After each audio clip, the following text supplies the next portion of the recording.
Samantala, mga natatanging lokal na pamahalaan sa Agusan del Sur binigyang pagkilala dahil sa aktibong pagprotekta sa mga kababaihan at mga kabataan mula sa pang-aabuso. Si Jaire Saludar ng PTV Agusan del Sur sa sentro ng balita. 12 LGU sa Agusan del Sur ang idineklarang highly functional ng Local Committee on Anti-Trafficking and Violence Against Women and Their Children o LCAT-VAUC, habang dalawa naman ang moderate functional, batay sa Functionality Assessment Performance Year 2024. Samantala, kinilala din ang 14 na LGUs bilang ideal municipality sa Local Council for Protection of Children o LCPC sa ginanap na Provincial Summit on LCAT-VAUC at LCPC 2025. Ang summit ay dinaluhan ng mahalagang stakeholders kasama ang ilang mga opisyal ng gobyerno at iba pa. We have functional LCPCs and LCAT-VAUCs, no?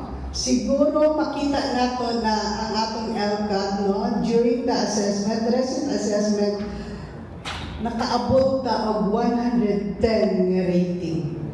Ang natanggap na award ay nagpapatunay na epektibo ang mga programa ng mga LGU sa paglutas sa mga problemang may kaugnayan sa pang-aabuso, karahasan, laban sa kababaihan at pagbibigay proteksyon sa mga bata. Ayon kay Governor Santiago Cani Jr., ang pagdalo sa nasabing aktibidad ay nagpapakita lamang na determinado ang local committee sa pagprotekta sa mga kababaihan at mga kabataan laban sa pang-aabuso at masiguro na maibigay ang hustisya. All reported violence against women and especially children, kinahanglan mahatagan yun ang insaktong pagtutok, insaktong na pagka-handle aron sa inyo niya na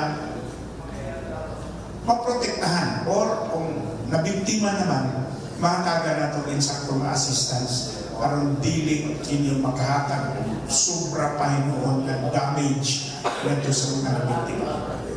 Siniguro rin ng gobernador na handang makipagtulungan ang probinsya upang matiyak na maisa sa katuparan ang mandato sa pagbibigay ng proteksyon sa lahat.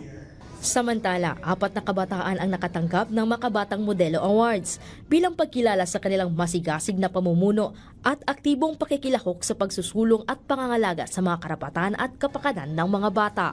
Ang mga kabatanunan akong ginaawhag nga maging instrumento, maging inspirasyon sa kapwa nila bata nga dili pud sila ang maoy mahimong mahimong suspect or unsa ba diha nga mga buli-buli sila ang magsugod.